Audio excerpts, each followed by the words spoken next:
miara-miasa kosa ny foibe toatsarintany eto Madagasikara sy ny sampana fandrefesantany amin'izao fotoana izao ary vita sy ny omaly ny fanomezan-tanana eo amin'ny rotota amin'ny alalan'ny fampiasana itony sary alaina amin'ny fiaramanidina ary saripady tokoa moa zany antsoina hoe orthophoto ary fantatra fa tena mitetina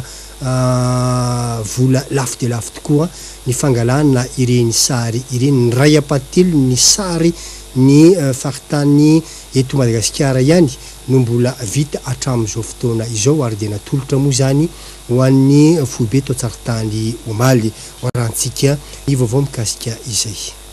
Vola mitentina ray faingo enina tapitrisa $, araka izany no nanatotosana izao orthophoto izao izay nalaina avy amin'ny fiaramanidina ny sary ary niarahana tamin'ny banque iraisam-pirenena ny vondrona européenne sy ny MCA ny taona 2010 ka hatramin'ny taona 2010 dia ny sapan-draharaha ny fandrefesantany no nampiasa ireto sary ireto nomena ihany koa izany zao ny FTM. Tiako marina dia valeur be io be dia be ny zavatra ilaina an'io satria ahafahantsika manavao ny saritany mikasika ny lalana mikasika ny